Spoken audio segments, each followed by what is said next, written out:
Wow, that was quick. You all got quiet very fast.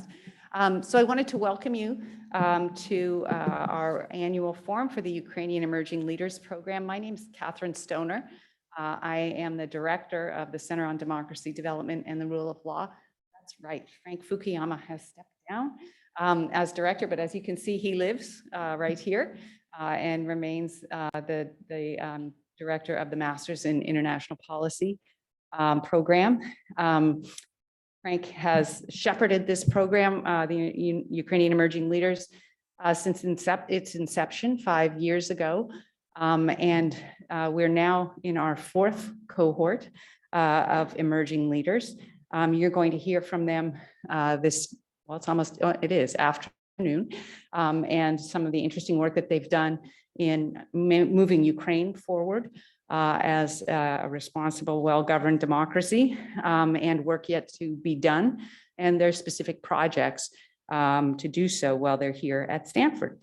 I've had the pleasure of getting to know our 3 fellows a little bit as they attend my class here at Stanford, and I know you'll enjoy getting to know them more as well.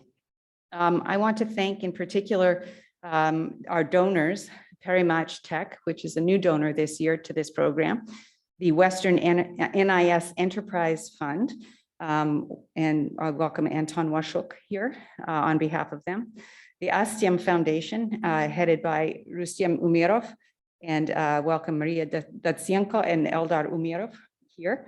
Thank you for coming. MacPaw, Oleksandr Kosovan, Sofia Dvinos, and Vera Tkachenko, thank you for coming. Dragon Capital, Tomas Fiala, these folks aren't here, unfortunately, but we thank them.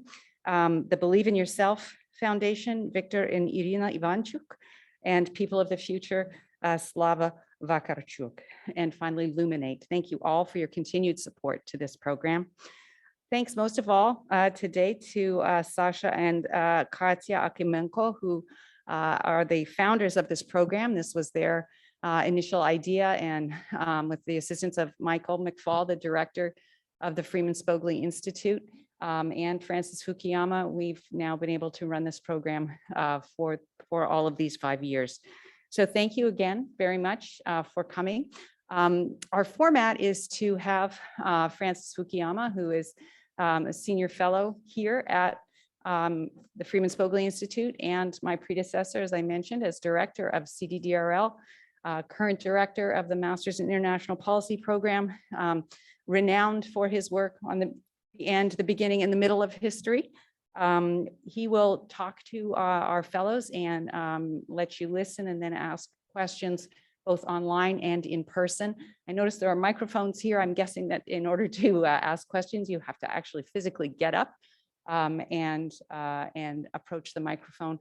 But Frank, would you come up and let's welcome Nariman, Denise, and Yulia to the stage as well. Okay, is my mic on? Yes? Okay, please. All right, so I'm really pleased to welcome our 3rd cohort of Ukrainian emerging leaders. And actually, we have at least one alumna of the program, Kate Bondar, in the audience, so welcome, Kate. So let me introduce this year's cohort. We have an excellent group this year, beginning with Yulia Bezvershenko. She is a theoretical physicist. She has been working as the Director General of the Directorate of Science and Innovation at the Ministry of Education and Science, and is deeply involved with science policy in Ukraine. As you probably know, Ukraine, like the former Soviet Union, was really good at producing a lot of scientists and engineers, and there continues to be a stream of very talented people, but whether the country is using that talent in the most efficient way is another question. So this is an issue that Yulia is very much involved in. Our second speaker will be Nariman Ustaiev. Nariman is a Crimean Tatar. He is the first from that community to join our program. As you know, Crimea was occupied by Russia back in 2014 and continues to be.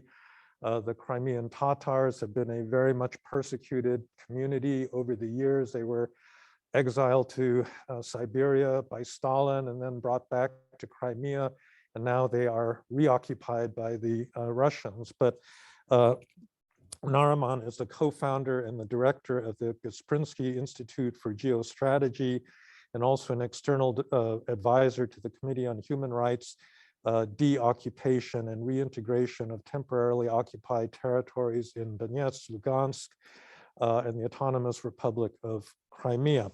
And finally, we have Denise Gutenko, who most recently served as the head of state of the Fiscal Service of Ukraine. He also worked previously in the Ministry of the Economy since 2015. He worked on a lot of the economic reform issues, deregulation, and the like, which he will tell you about. So I'm really delighted to be able to have this conversation. And so I've given a little overview of your backgrounds, but let's just begin by you telling everybody, oh, and by the way, part of the reason we're doing this a little bit early is that because of COVID, a lot of Ukrainians that would be interested in this program were not physically able to travel. So we are simulcasting this, and I'd like to greet the audience in Ukraine that is watching this. All right, so let's begin with you, Yulia. Maybe you can say a little bit more about your background and how you came to do the work that you've been doing recently, and your views on how your career has fit into the Ukrainian story up till now. Thank you, Frank. Thank you, colleagues who are here in person and via Zoom in Ukraine. I'm happy to be here, of course. Looking at myself, I realized that my story started when I was a teenager. I loved to read science fiction books and think about how scientific and technological development will change the world. And I felt that it's a way to change it in a proper way, in a better way. And I decided to be a part of this story. Thus, it resulted in my decision to make my major in theoretical physics at first, later to choose my PhD direction in quantum theory. And I enjoyed to be a researcher, to be a lecturer in university, studying young people. And I thought that it's my way, academic way of living. But during these years, during my PhD studies, I realized the challenging story to be a scientist in Ukraine. On the one hand, you are able to communicate and to study with people who are prominent Ukrainian researchers of world level. You are able to choose your scientific direction, what you're interested in, and to choose your own pace and go as deep as you want in your scientific direction. On the other hand, you have to work on outdated research infrastructure. You have very limited funds to go for your dream, and you have to spend a lot of time within some very strange bureaucratic things which do not provide you new opportunities for your career, for your work, for your curiosity. As a result, many Ukrainian young researchers should decide at some point whether they want to be scientists, for example, or to choose some industry or IT, for example, not because they want to, but they are forced to, because they can't create, for example, family, they can't provide adequate funding for themselves and so on. And I decided that it's not okay, but it was like very evolution of me. I thought that I'm a researcher and it's like the part of the discussion within our society. But the things changed within the autumn of 2013, the start of 2014. For many of us, revolution of dignity was that point when our personal evolution was disrupted, because we understood that the only people who can create Ukraine, create the future we want to have, are ourselves. No one can do it without us, and no one is prepared better than we, young Ukrainians who have an idea of this future of Ukraine. Thus, our discussions of young scientists and other scientists about best future after the events of February 2014, when day by day, step by step, and later death by death was forced into some steps in order to provide some advice for politicians, in order to force them to think about changes in our society and in policy making. And after the many Ukrainians were killed in the end of February 2014, after Russia annexed Crimea and war started, we realized that everything is possible in the worst meaning and everything is possible in the better meaning. As a result, during 2014 and later, I started to be NGO activist, to serve as an advisor to the Member of Parliament on science and technology policy issues. I became a part of team to write a new draft of law on science, on scientific development. Later to implement it, because we understood that we have to create new institutions within Ukraine. It's a National Research Fund and National Council on Science and Technology. And at some point I understood that I have to become more professional in all this, because I can't help Ukraine if I be a researcher who is part-time policymaker. I have to do more. I made my master in public policy and governance. I understood that I can do this work better. Later in 2019, I became a part of Golos party, and we were at the election, national election to parliament. I spent some time visiting different towns of Ukraine and speaking with different people about education, in particular STEM education, on science, innovation, economy issues, and I understood how big Ukrainian potential is when we are speaking about people, and how economy, governance, and other issues limit this potential. So in 2020, I understood that I'm ready to make another step. And I did two steps. The first one, I applied for the position of Director General of Directorate of Science and Innovation in the Ministry of Education and Science of Ukraine. And the second step, I applied for Ukrainian Emerging Leaders Program. So in the end of March 2020, I was announced as the winner of the contest and became a public servant in April 2020. And in June 2020, I was announced as the winner of your ULP program. Due to the pandemic, we are here a year later. So I had a year and a half working as a public servant. And now I have a very interesting and enriching experience within understanding why Ukrainian capacity is crucial for our movement forward. Because the level of government, the culture within the public service, the capacity, the level of education and so on within the state is crucial for all the activists inside, all the NGOs and so on, in order to provide better policy making. So as a result, I'm here. Of course, Stanford is the place where my expertise in education, science, innovation, and my desire to include all these things in broader context with defense, with economy and so on, is meet with different people with expertise in this field. So I'm looking forward to be an active participant of program. Thank you very much. Yeah, I should have noted this at the beginning, but we actually picked these three fellows 2 springs ago. And they've been waiting very patiently for a whole year in order to get to Stanford, which was obviously a big interruption in their plans. But we're very glad. Nariman, why don't you tell us a little bit about your background? Thank you. Thank you for. Oh, sorry. Yeah.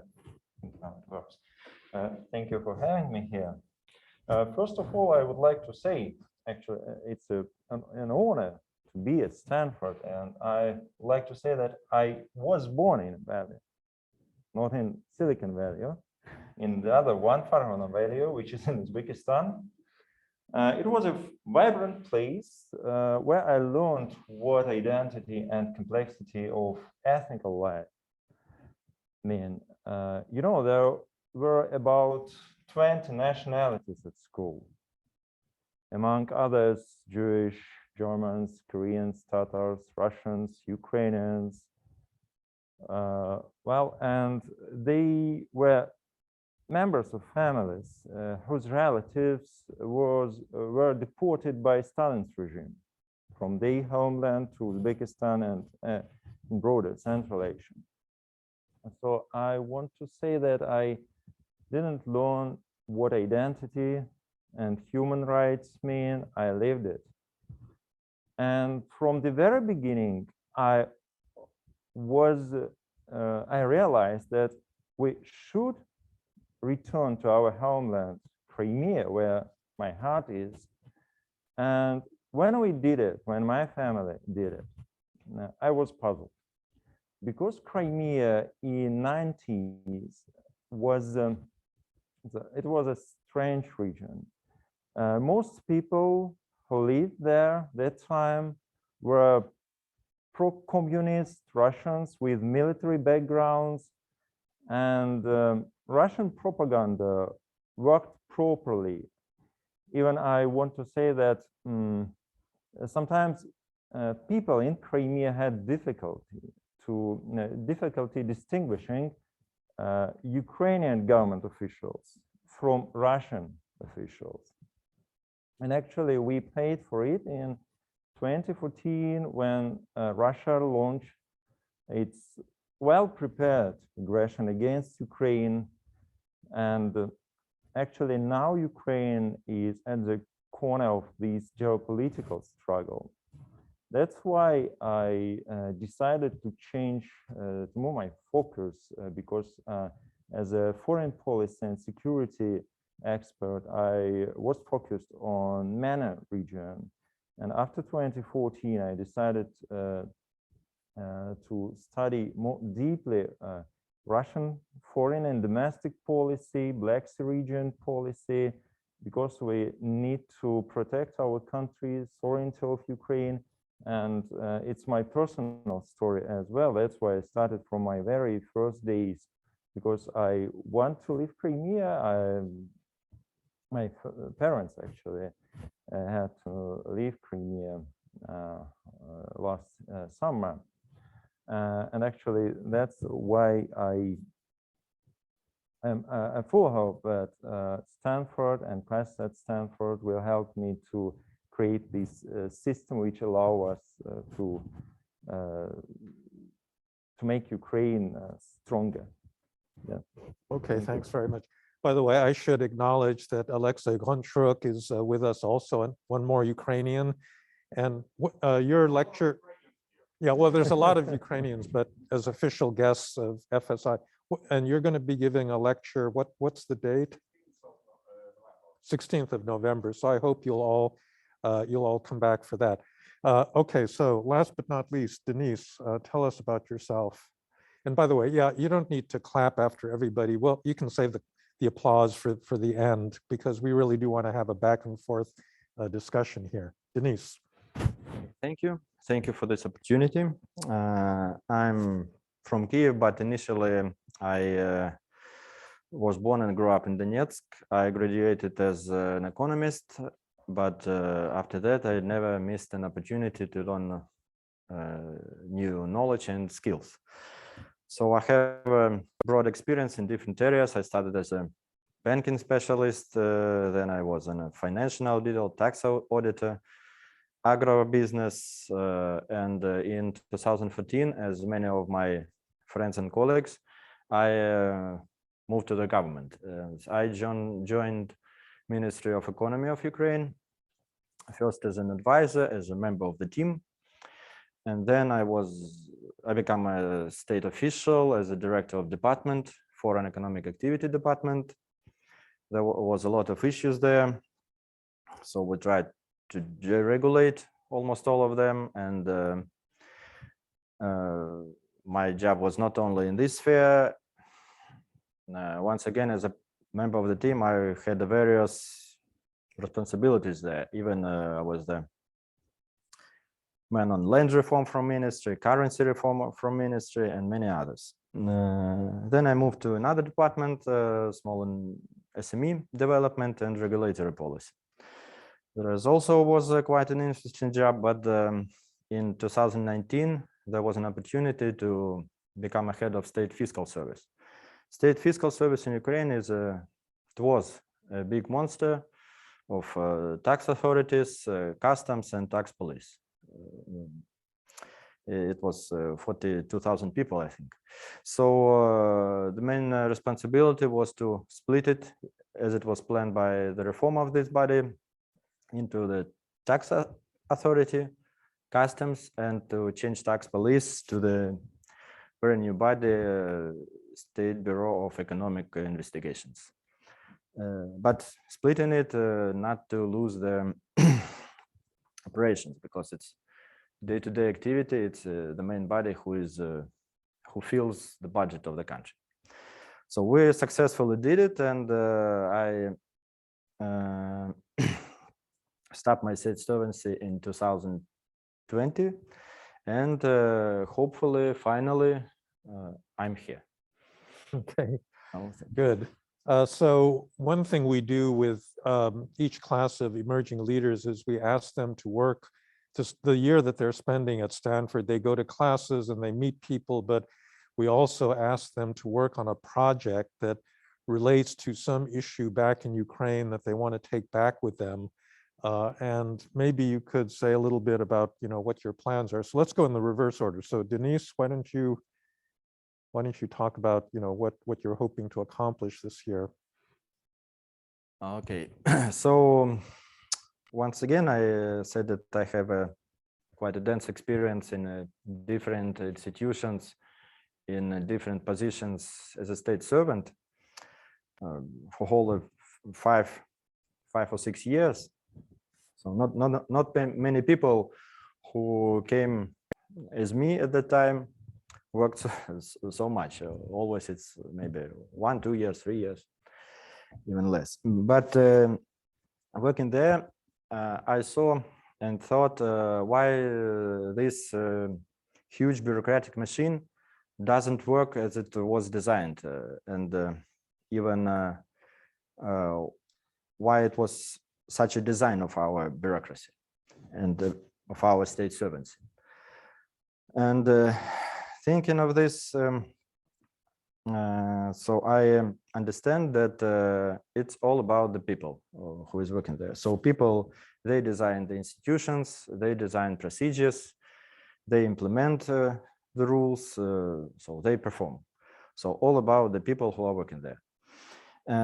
So my initial idea was how to attract and retain people, proper talents in the state service.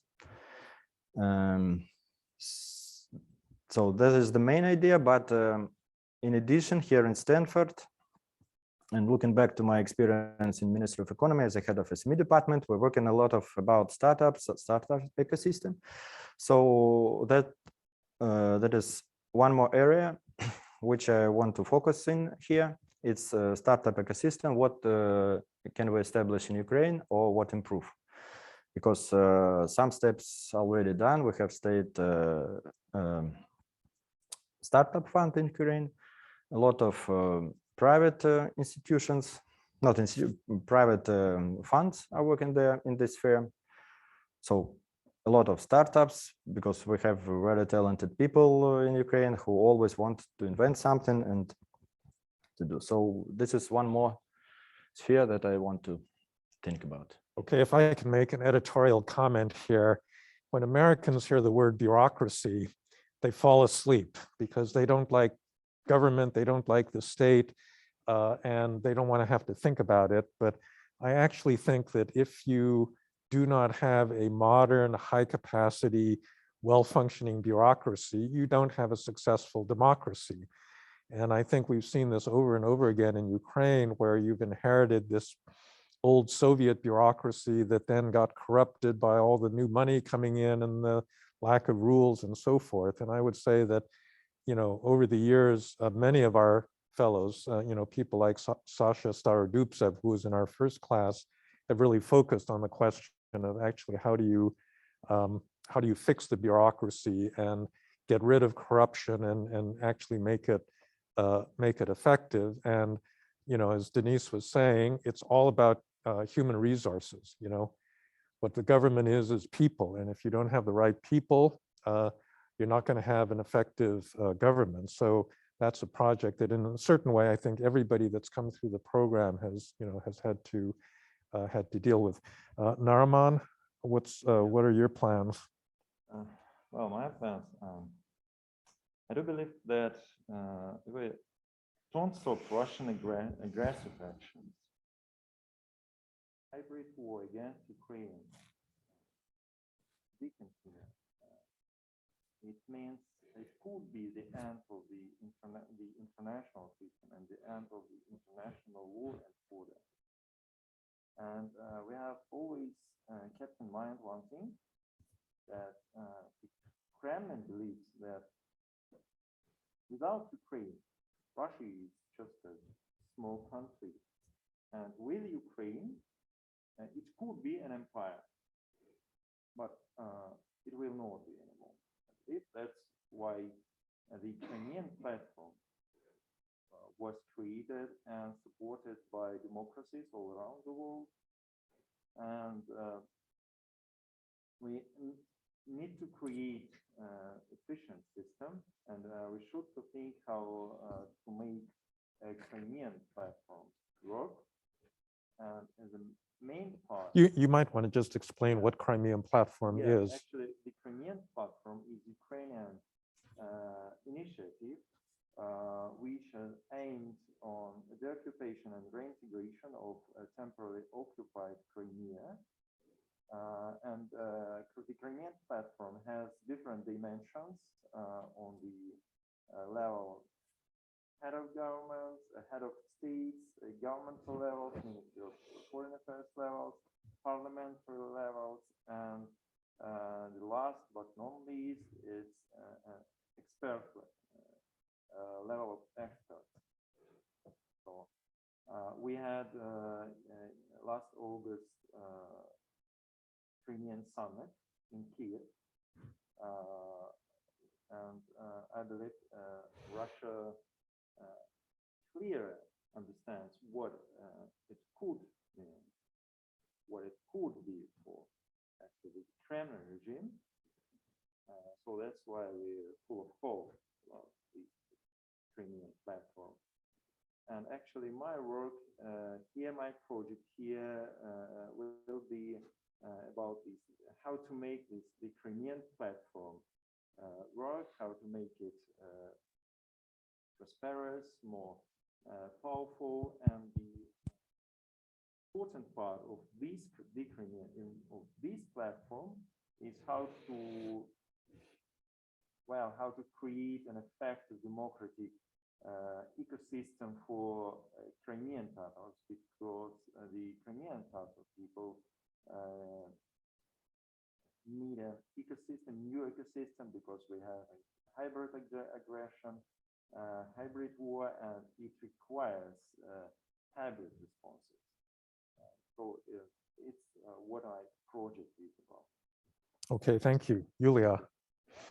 So thinking about what can make Ukraine really independent and successful, I understood during these years that resilience, real economical independence, and like people who are confident about their future can be created only at platform of knowledge. So my personal mission and of course project here is about the creation of knowledge-based Ukraine as knowledge-based economy and society where knowledge is producing. We can do it, we have people, we have that capacity. Where this knowledge is shared, it's about education, about science, about innovation, and utilized by industry, by business, by government, and so on. And here we have one great zero, because the problem in Ukraine that we generate young, bright minds, but they have no place within the country to be utilized in order to create greatness.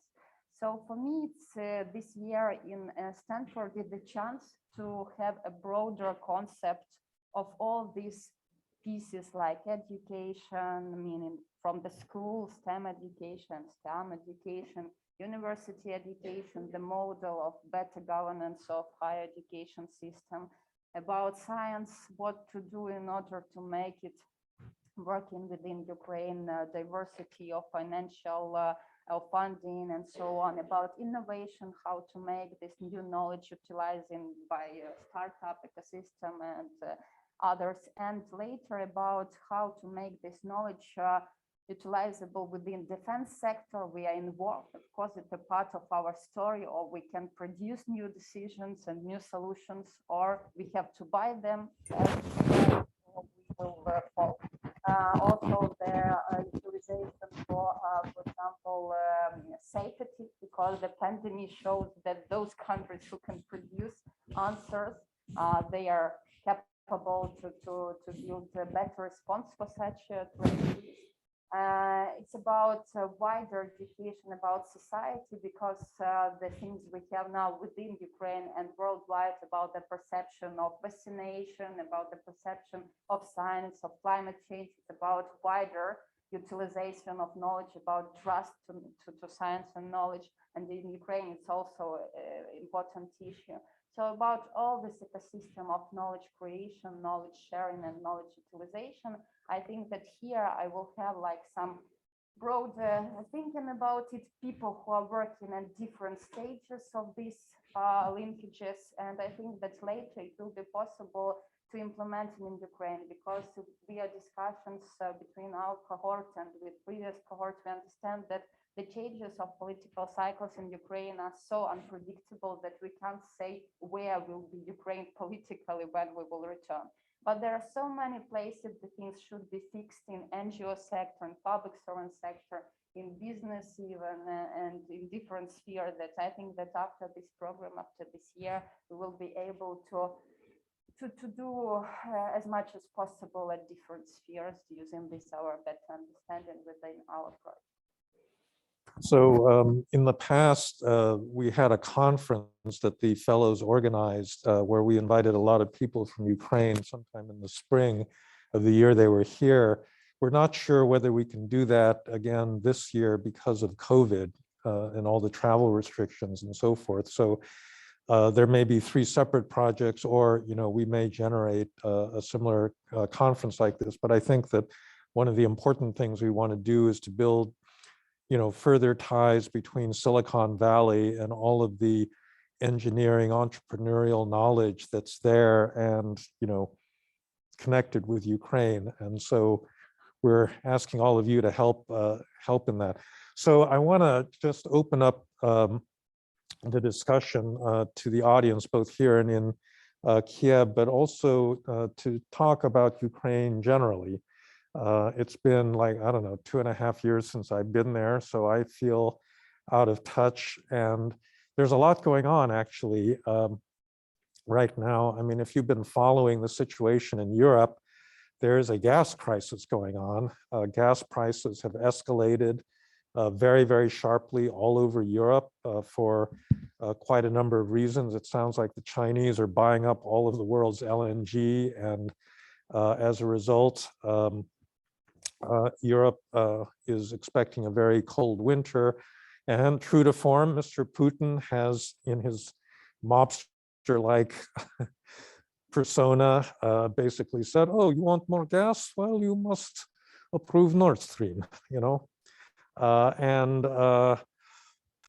so that's before the German regulators. And so actually the Russians are making this kind of remarkable demand that the EU drop all of its legal regulatory review of Nord Stream because otherwise they won't give them enough gas. And this, of course, is creating a huge fight within Europe as to how to respond to that. But maybe we could just start with these foreign policy questions. We could start there or anywhere else. Maybe Nariman, since you are you're focused on geopolitics, maybe you could talk about some of these issues and what you see as the likely outcomes of the current controversy, and how Ukraine is responding to. And I take it they have actually weighed in on this gas regulation issue already.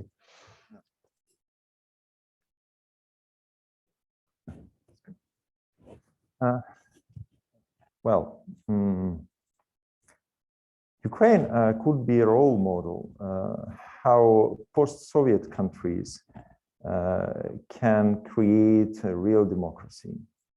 And it is the most dangerous thing for the Kremlin, for Putin's regime. That's why I think that the Kremlin is going to go after others' territories on post-Soviet space.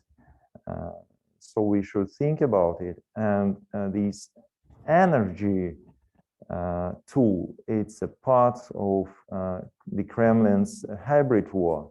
And actually, Putin get used to use this energy issue to make a pressure because the EU is not strong as we wish it to be. So even it's not hard to change the EU officials' points of view. In Ukraine, we experienced it many times. So the Nord Stream and the other energy projects where Turkey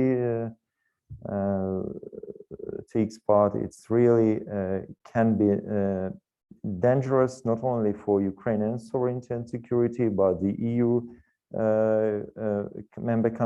country members as well. So that's the thing we have now. So as I understand it, Putin made a statement, something to the effect, oh, it would be terrible if an accident happened on the Ukrainian pipeline.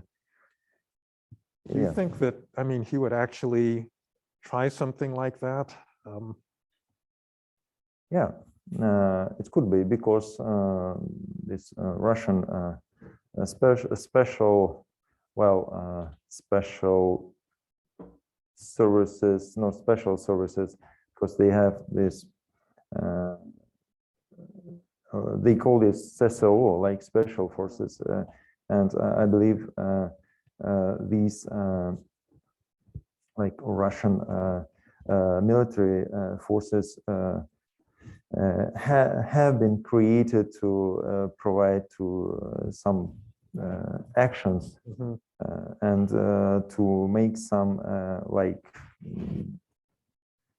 actions on in Ukraine. Yeah, it could be actually it's what was made in Crimea.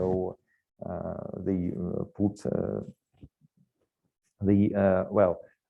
I'm not sure that it was like an energy alliance, and they said that Ukrainian special forces did it, but of course we pretty sure that Russians actually did it. Yeah, so they make these false operations. Any of the rest of you have any observations? Yeah, Denise. Yeah, of course, it's a geopolitical issue, these gas prices, but of course it could be a kind of opportunity because we also produce oil and gas in Ukraine, and of course it's a big area of investments to Ukraine to invest in new, to drill new oil and gas from, and of course our companies will sell with these prices, they will have more money to invest. And of course, it once again to make an attention into our energy efficiency programs,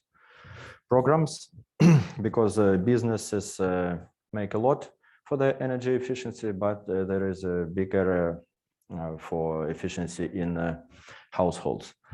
So, and of course, now it's a big problem for government when they face this gas prices for this winter.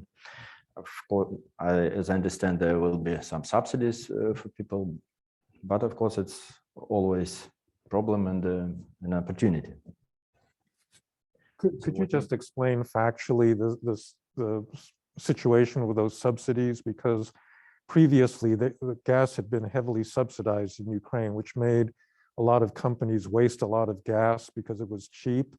And then, under the previous government, there was a reform and the gas prices rose. But how close are they to actual international market prices right now?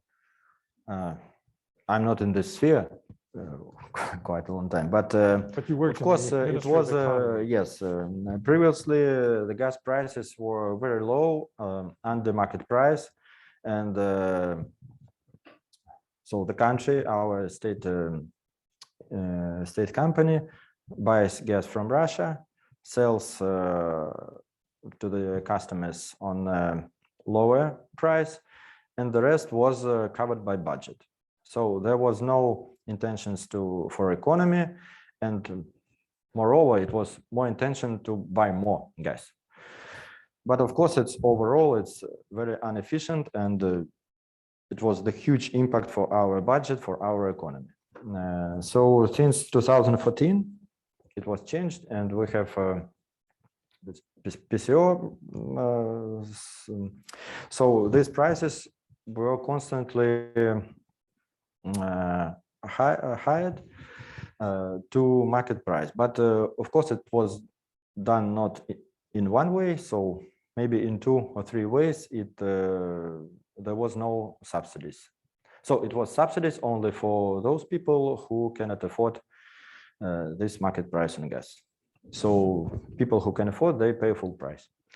But of course, nowadays with these prices, I don't know what the right decision is, because it's very tough decision. Yeah.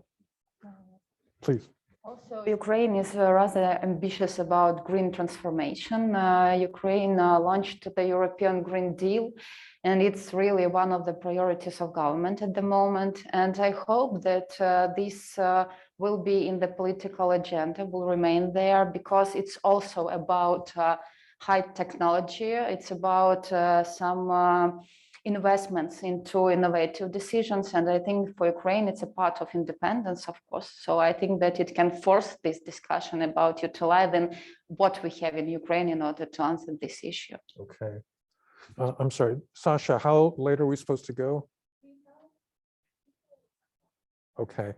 I do want to, well, maybe we should do that now. So why don't we open this up to the audience, both here and online. If anyone has any questions that you would like to pose to any of our fellows, or any comments, about any of the issues that we've talked about, please make use of the microphones and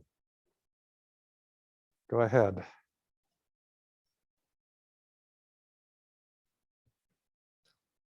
Hi there, Anton Washchuk. I want to ask a question towards your comment of wanting to work on the startup ecosystem between San Francisco and Kyiv.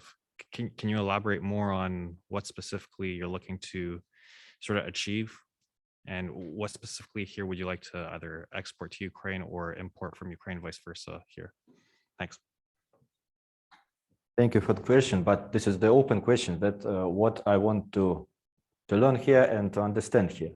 So, and we have one good example. So our previous cohort member, Kateryna, who knows a lot about this, and yes, she even launched her own startup. So I will able to tell you more about this a bit later. And also, it's very interesting here to look, for me, for example, to look on the deep tech startups, because in Ukraine we have a rather well-developed IT sector which can provide world competitive decisions, but still no one, it's because of level of funding, because many issues are not thinking about like deep tech. Here in the Valley, even now, I understand that it's also an issue, because there are not so many such startups, not so many venture capitalists who are ready to invest because it's high risk, it's about long-term things. But when we are talking about energy, when we are talking about, I don't know, quantum computers, some really changing issues, it's about such things. And so it's, for me, for example, it's also interesting to understand, because some quick things in Ukraine, we can't be competitive because here it will be faster to do. But when we are talking some things for the nearest future, for 10 years, maybe the earlier we start, maybe more competitive we'll be. Any other question? Do we have any from the?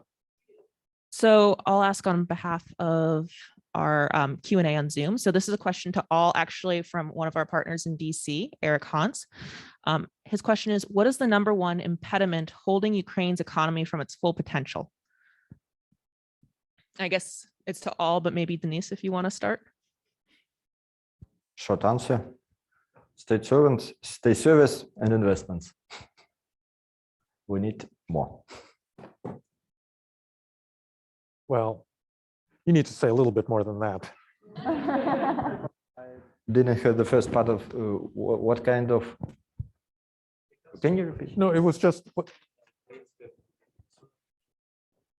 So, like for our economy, of course, we need more investments. But of course, when investor comes, he estimates risk and reward. So our job in a country as state official, as people, just to lower these risks. And the way of lowering these risks is first if reform of our courts, jurisdictional system. It's first of all state service and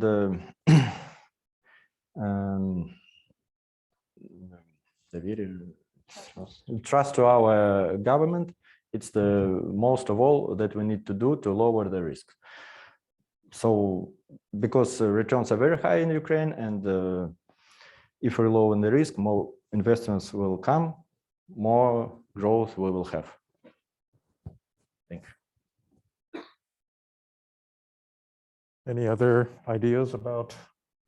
I think that adding to what Denise said, it's also about first, as I said, utilization of knowledge.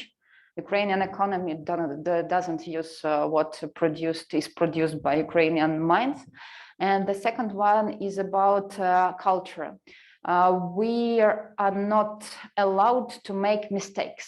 Starting from preschool, it's bad to try. It's not a good idea to try, because your mistake will be like forced that you are not okay. You should done everything ideally from the very beginning. It lowers the potential of people to be curious and to innovate. I think it's later it results that not so many people are so risky to be entrepreneurs, but a lot of entrepreneurs are in Ukraine. And I think during the last years, we are like social laboratory and also innovative laboratory. But still, I think we have great potential in this. More to be okay with mistakes and to try. It will allow us to get more. Right, the freedom to fail is really important. Yeah, if I may. Thank you. Right, Ukraine is experiencing a lack of security, but we need it. I absolutely agree with Yulia's words that we should pay more attention to education and knowledge-based economy. And actually, what we needed, what is the question is about. We need money, we need investment as much as possible. And what we should do to attract foreign investments from the US, from the EU, from Latin MENA regions. Actually, it's the issue which we should resolve. Do you have any other questions or from the audience? So this is another Zoom question from Yuri Skorenki, and this is actually sort of an existential one for our program, but we can only have 3 Ukrainian fellows a year. So what is, having in mind the size and current state of contemporary Ukraine, how many alumni of the Emerging Leaders Program or any of these democracy building programs do we need in order to create a critical mass for irreversible social transformation in Ukraine? It's always a good question when we are talking about education, because the capacity of every university and every university system is limited. We can't reach 100% of well-educated people with equal values and so on. But I think in Ukraine, of course, it's very important for such programs to evolve, to contain more and more people, to disseminate this knowledge and expertise within Ukraine. But I think that very important issue that is like our problem for future 10 years within Ukraine, to cooperate within the people in Ukraine who share some visions, share some values, and so on. And if we will be able to do this, it will be not so important where you studied, in Princeton, in Stanford, in some Ukrainian university or elsewhere. But if we are able to produce something together, to like be in dialogue when we are not thinking the same, but in order to have one common result, I think it will multiply everything which was done within the education, within the capacity building during these years, and we will have some products which will motivate us to move further. Yeah, I would just point out that this Emerging Leaders Program is not the only program we have involving Ukrainians. We have our Draper Hill Summer Fellows Program, and we also have the Leadership Academy for Development. And the last time I was in Kiev, we had an alumni meeting for all of those programs, and something like 120 people showed up, which is a kind of measure of how many people we've actually managed to meet. Please, sir, go ahead. Hello, everyone. First of all, I would like to make a statement. You're lucky people. You're studying in Stanford, and my question actually is. You told us today that you have a new experience of education here in Stanford. When you come back to Ukraine, would you like to share your experience and way of studying Stanford and give us more students with new point of view in Ukraine who would like to be not working in corruption system? I would like to change our system for the future, best future. Thank you.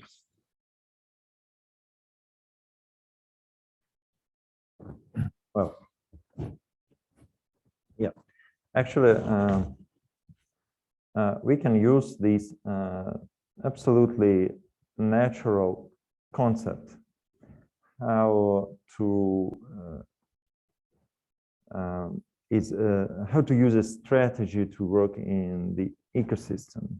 And this concept includes, of course, different kinds of collaborations and interaction with others,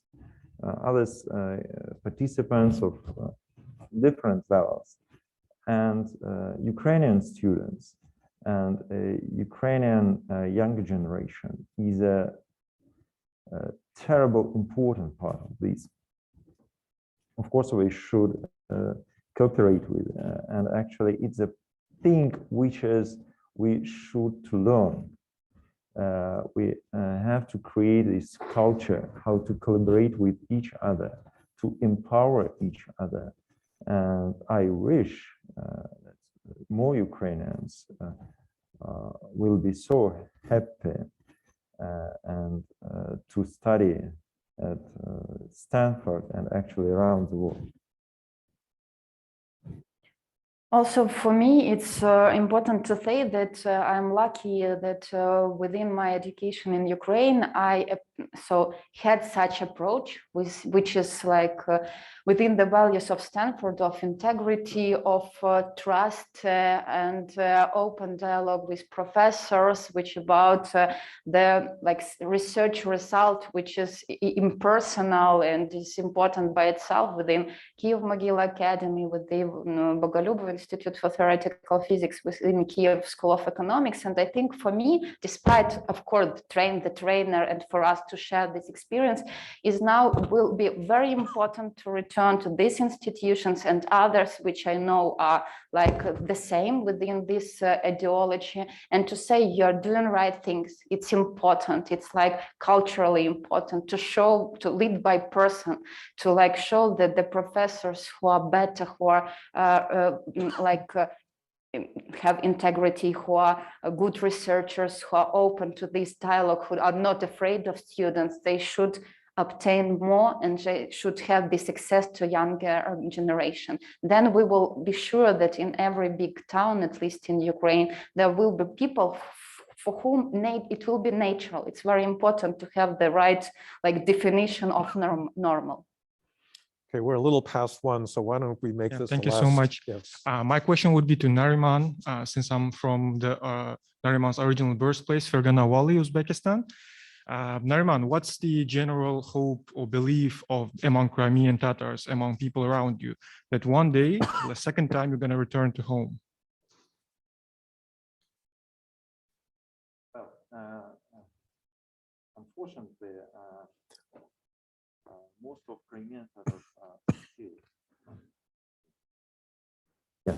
Most of Crimean Tatars still live in Uzbekistan and Kazakhstan, so not all of us had opportunity to return to Crimea. But you know, what people need, what Crimean Tatars need, they need leadership. They need to go back to democratic family. But it's impossible under the Russian occupation. So we feel ourselves as the part of Ukraine nation and the part of Ukraine. So I believe it's our task, not for ourselves, but for Ukraine as well, to make Crimea free and to help our country be stronger and prosperous. Yeah, that's actually the wishes which Crimean Tatars mostly have. And of course, now I'm sure you know about it. Well, there are a lot of pressure in Crimea. So people don't allow to share their views, thoughts. They can't just assembly, and it's a bad experience. But we will win. I for sure we will win. Thank you. Okay, with that, I think we're going to have to conclude our session. So I want to thank all of you for coming today. I want to thank our online audience, and I want to thank, the Akymenkos and Sasha Jason, who've been running this program, and finally our 3 Ukrainian emerging leaders for this year. So thanks very much to everyone. Okay, very good. Good work.